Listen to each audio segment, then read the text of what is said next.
On today's Money, a crash course on reverse mortgages. They can help guarantee you stay in your home, but they may not be for everyone.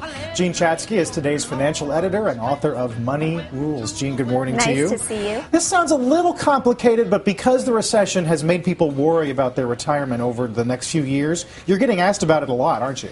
All the time. And from younger people, the number of people in their 60s who are actually looking at this has started to really creep up. What exactly? Let's break it down and explain what it is. A reverse mortgage, by definition, is you are pulling the equity back out of your home. You're taking a chunk of that equity, you're converting it into cash. You can get the cash in any one of three ways. You can get it as a stream of income payments, kind of like a pension. You can get it as a lump sum. You can also get it as a line of credit that you can draw on when you need it. You have to be 62 years old to qualify. We should point that out. Yeah, some of the pros, obviously, you get that guaranteed source of income, so you don't need to worry as much, but then the ability to stay in your home over time. You get that, the ability to stay in your home over time. In fact, you can stay in your home until you die or until you've moved out for 12 months, at which point they have to, the bank has the right to get back the money.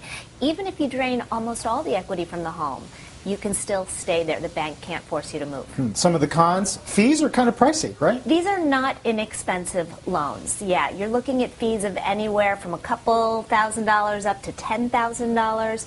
You also have to realize you can't get all the equity out of your home. You can get anywhere from about 60 to 80% of the value of your home.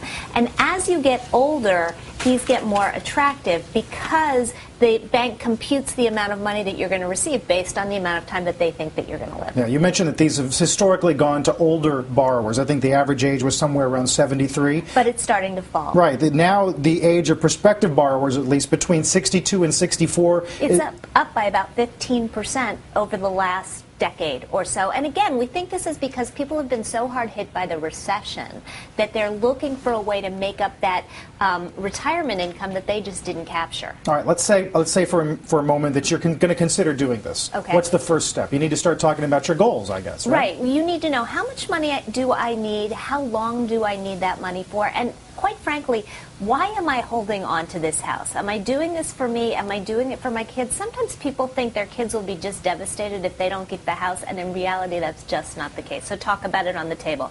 You're also going to have to go through counseling in order to get a reverse mortgage. HUD requires this of people, which is really, really good since these are complicated instruments. You're also going to need to pay some attention to taxes and how that's going to influence the whole equation. You have to continue to pay the taxes and the insurance on your property. So look at how much you're going to be taking, and if you live in a house with really high taxes, if that's not affordable for the long term, this is not something that you should do. Overall, is this something that's going to give someone who's going into retirement some peace of mind, or is this something for someone who says, you know what, I've always wanted that dream house in Florida as well, let's get that too? It can be both.